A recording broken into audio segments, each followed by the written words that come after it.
You stopped, they stopped, and now the silence feels extremely loud, like it has weight to it. It almost feels physical, like it is sitting next to you when you wake up. It follows you during the day without leaving. It is there at night when everything gets quiet. And deep under all the confusion, all the emotional pain, all the urge to reach out just one more time, there is one question that keeps coming back again and again. Even if you do not say it out loud, you feel it inside you. Who is hurting more right now? Is it you in this silence, carrying the sadness, the craving, and all the unanswered questions? Or is it them on the other side of the silence, suddenly cut off from the connection they once seemed to control so easily? Because what nobody really explains about this stage, this mutual silence, this strange and uncomfortable stillness between you and a narcissist, is that it is never truly empty. It is not neutral. It is not just two people not speaking. It is actually one of the most psychologically revealing phases of the entire connection.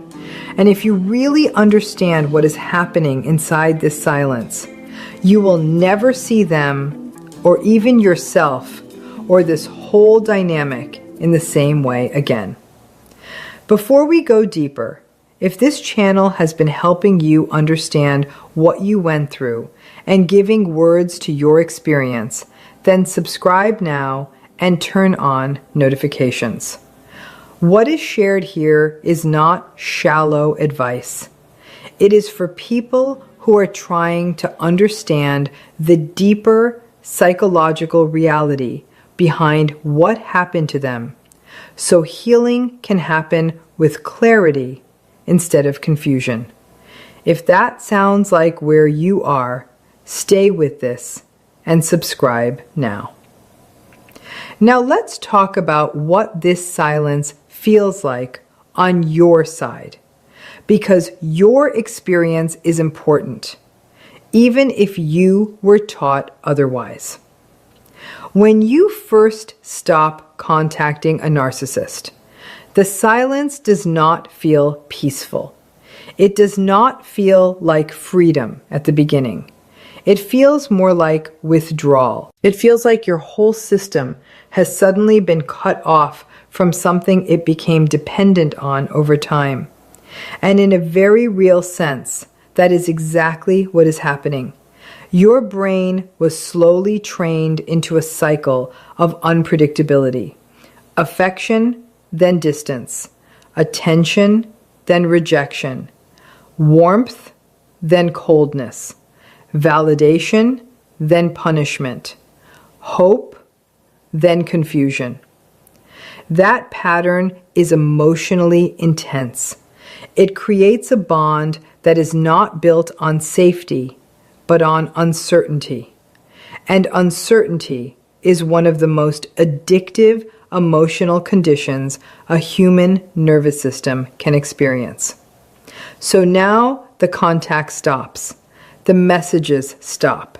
The checking stops, or at least you try to make it stop. And your body does not immediately respond with relief.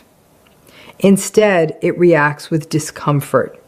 It feels like something is missing, something your system was preparing for, something it was attached to, even if it hurt. You find yourself reaching for your phone without thinking. You replay old conversations in your mind again and again. You imagine different endings, different replies, different outcomes. You write messages and delete them. You see something small that reminds you of them, and your chest tightens instantly. You wake up in the morning, and before you even fully open your eyes, the emotional weight is already there. And because the pain feels so strong, A part of you starts believing it must mean something deep and meaningful, that it must mean they were the one, that it must mean the connection was rare or special, that it must mean you cannot let go because what you felt was too intense to be wrong.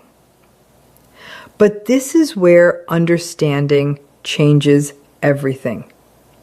The pain you feel in silence is real, but it is not proof that the relationship was healthy, sacred, or meant to last. It is proof that your nervous system was shaped by emotional inconsistency. It is proof that trauma bonding is real. It is proof that a human heart can attach itself deeply to the very source of its stress and pain. When love is mixed with fear, when hope is mixed with rejection, when closeness is mixed with cruelty, it does not mean you are weak. It does not mean you are foolish. It does not mean you are broken for loving deeply. It simply means you were pulled into a psychological pattern that can affect almost anyone under the same conditions. And here is what matters most. Every single day you stay in this silence, even when it feels uncomfortable, even when it shakes you, you are actually interrupting that pattern. You are refusing to keep feeding the cycle that once trained you to abandon yourself. You are allowing your nervous system to go through withdrawal instead of restarting the loop. And withdrawal never feels beautiful while it is happening. It feels messy. It feels restless. It feels like emotional loss. But that does not mean something is wrong. It means something is changing. Now let's look at the other side of the silence, because this is where many people get trapped in imagination. They assume the narcissist must either be completely fine or secretly falling apart in the same way they are. But the truth is more complex than both ideas. When a narcissist stops contacting you, it is rarely because they have found peace. It is rarely because they reflected deeply, accepted responsibility, and moved on with emotional maturity. Their silence is not the same kind of silence as yours. Your silence is often grief, withdrawal, confusion, and slow healing beginning. Their silence is usually driven by ego protection, control, image management, emotional avoidance, and the need to restore internal balance without facing emotional truth. A narcissistic structure is not built on stable self-worth. It depends heavily on external supply, attention, reactions, validation, admiration, emotional responses, and the feeling of influence over others. And you, knowingly or unknowingly, became part of that system. Your attention fed it. Your emotions fed it. Your confusion fed it. Your attempts to understand fed it. Even your pain and frustration fed it. As long as you were emotionally engaged, reacting, explaining, hoping, or hurting, they still held a place in your emotional world. And that place gave them psychological fuel. So when you go silent for real, something shifts inside that system. At first, they may not fully believe it.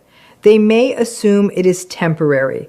They may think you are trying to make a point or punish them. They may expect you to return to the same cycle sooner or later. In the beginning, some even enjoy the silence because they imagine you missing them, thinking about them, or emotionally stuck on them. In that stage, your absence can still be turned into supply through imagination. But as time passes and you do not return, the silence begins to feel different. It stops feeling like a pause and starts feeling like irrelevance. And irrelevance is far more disturbing to that kind of personality than rejection itself. Because if you are no longer emotionally available, no longer reacting, no longer waiting, no longer revolving around them, then they are forced to face something they usually avoid. That they are not as central, powerful, or emotionally necessary as they believe themselves to be. This is what is often called narcissistic injury. Not just hurt feelings, but an ego disruption. A clash between their internal self-image and reality. Their identity depends on being the one who matters most, the one who controls the rhythm of connection, the one who decides when things start and end. When you stop reaching out, you break that internal script. You interrupt the role they assigned themselves in the dynamic. And when that happens, discomfort rises because it challenges the identity they rely on. And because that discomfort is hard to sit with, they usually respond by protecting themselves psychologically. They may rewrite the story so that you become the problem. Suddenly you are too emotional, too needy, too unstable, too complicated, too difficult. They may act like they are relieved. They may act like they have moved on easily. They may quickly shift attention elsewhere.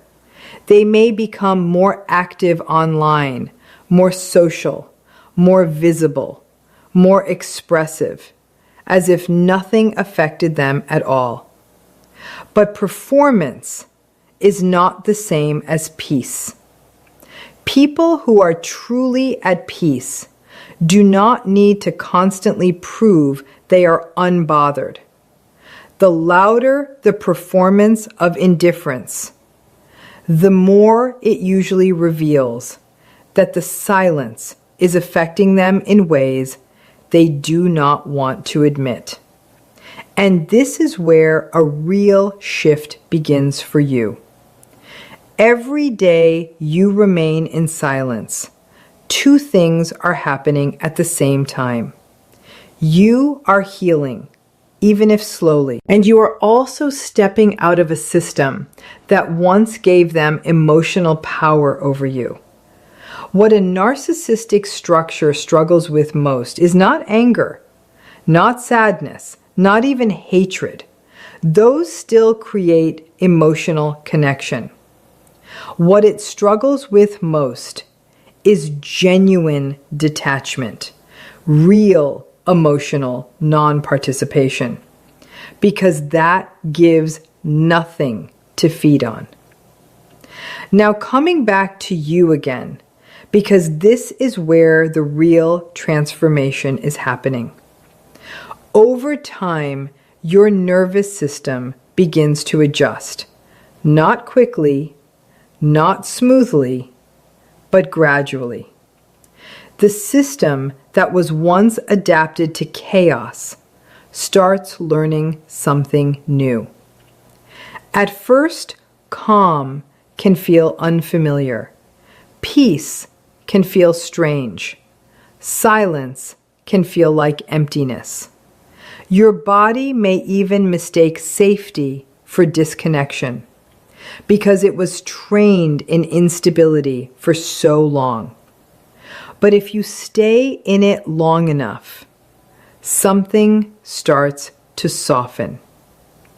The intensity of cravings reduces slightly. The emotional spikes begin to space out. The constant mental replay starts to slow down in small moments. The mornings start to feel a bit lighter. The urge to check begins to fade. The mental picture you kept feeding starts to break apart. The heavy fog in your mind slowly starts to clear. And in those small, quiet gaps, you begin to notice yourself again. You make choices without automatically thinking about how they would react. You rest without expecting the next emotional shift or sudden storm.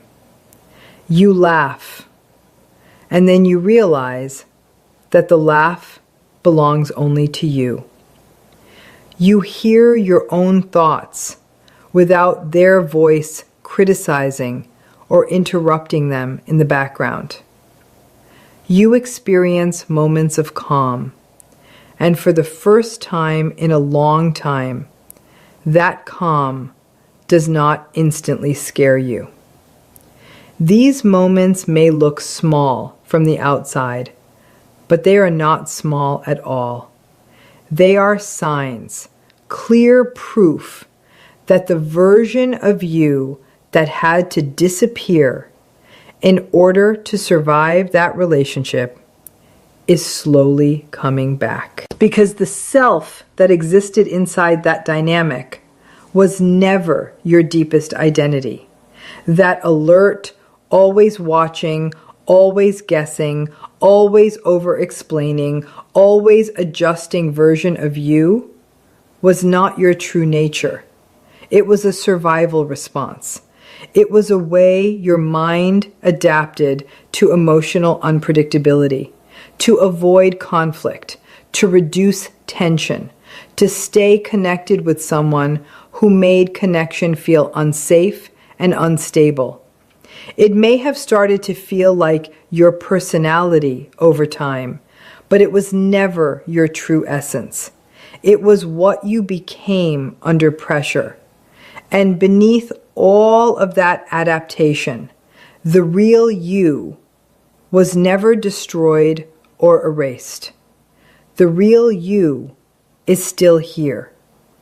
The part of you that sees clearly, the part that feels deeply, the part that cares sincerely, the part that loves without manipulation, the part that still had that quiet inner warning saying something does not feel right here. The part of you that noticed the mismatch, even when you tried hard to justify it. The part of you that sensed, long before your mind was ready to accept it, that this was not the kind of love you truly deserved. In silence, that inner voice does not disappear. It becomes clearer.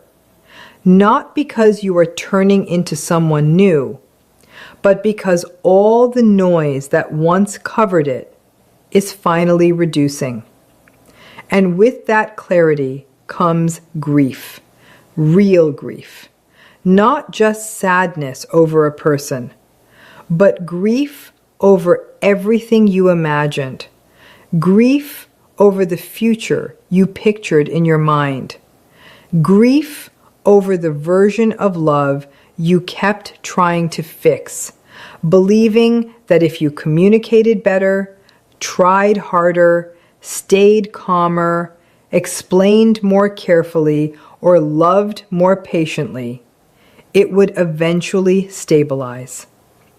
You are not only letting go of a relationship, you are letting go of a full inner world that you were emotionally invested in. And that is why silence can feel so heavy and uncomfortable. It is not only their absence, it is the collapse of the reality you were still holding on to in your mind. But grief is not just loss. Grief also reveals truth. It shows you where your hope was placed. It shows you where intensity was mistaken for closeness, where inconsistency was mistaken for passion, where emotional highs and lows were confused with real love. And if you allow grief to move through you, instead of escaping it too quickly, it becomes one of the most honest teachers in your healing process. Now, there is something else you need to understand, especially if a part of you is still waiting quietly in the background. If they return, it might feel like relief at first. It might sound like everything you always wanted to hear. Their words may feel soft, regretful, nostalgic, emotional, even deeply personal. They may say they miss you. They may talk about change. They may remember private memories, old emotions, shared dreams. In those moments, it may feel completely real. And sometimes they may even believe what they are saying. But feeling something in a moment is not the same as being truly transformed. Often when someone with unhealthy patterns returns after distance, they are not necessarily returning with deep accountability or long-term change. They are returning to reconnect, to test access, to regain emotional influence, to see if the connection is still available. It may not always appear harmful on the surface. In fact, it can appear warm, gentle, even loving. And that is what makes it confusing and risky. Because if you respect